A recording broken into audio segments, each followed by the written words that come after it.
Welcome back. This is week number 6 in my journey to becoming perfectly fluent in 10 languages. This is also only the 4th video that I've made because I took 2 weeks off.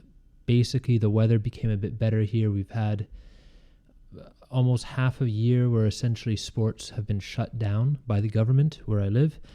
And so I took advantage of the good weather and I went outside and I actually got a bit of exercise. And that combined with my other work, combined with other things, came together and made it difficult to sit in front of a laptop and make a video. But I'm back again and I'm going to return now that I've sort of taken the edge off. I will go back to producing at least a video every week, especially in this series, one video every weekday, every week on one of the weekdays. So I've been working very, very hard on improving my Russian in the past 2-3 weeks. And for the most part, this requires, because I keep switching from language to language, going through all the different materials and resources I've used in the past and bringing my ability up to the point where it was before I had switched to another language. It's easy to sort of say, well, once you get to a certain level, you can maintain that level simply by watching and reading a little bit and so on. But if you start increasing the number of languages that you feel comfortable in, it gets to the point where you don't have enough free time here and there in the day or in the week to get enough practice in to actually maintain your level in that language. For example, I did a ton of Dutch in January, and I got to the point where I was watching a lot of interesting interviews with people speaking about things that I care about, and it was great. And even now, a month and a half after I've stopped focusing on Dutch, I still have the same YouTube channels, for example, that I go to where I want every several times throughout a week, I'll watch a video on some topic, and yet I can see it and hear it slipping away sort of bit by bit and becoming more and more difficult to understand what they're saying without focusing 120% of my attention on them. With Russian, it had been even longer since I had focused on it, and I was not at that same level because Russian is a very difficult language for an Anglophone, and Dutch is practically the easiest language that one could learn for an Anglophone. And so I have all these words, these sort of medium difficulty words, beyond the beginner level words, but not super specific and rare words that I just don't remember. And I'm reading these texts, and I'm on italki. I'm paying a tutor to give me lessons, and it's really tough. And the first lesson that I had with this girl, or woman, I should say, it was I was humiliating is not the right word. Obviously, she is there giving me compliments, saying, wow, your Russian is very good.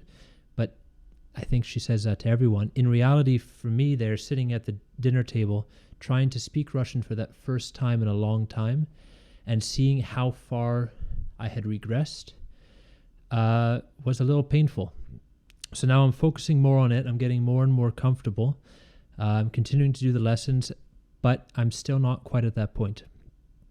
I'm still not as good as I was 1 year ago today when I had been focusing on Russian for 2 months straight.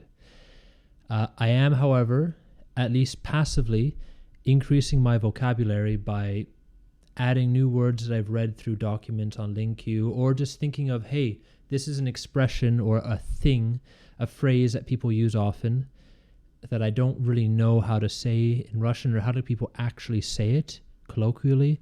And I am researching those and adding those bit by bit. So there's some groundwork that I'm laying in the language that will bear fruit later on.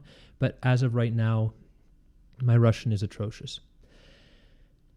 That being said, I am making progress, albeit extremely slowly.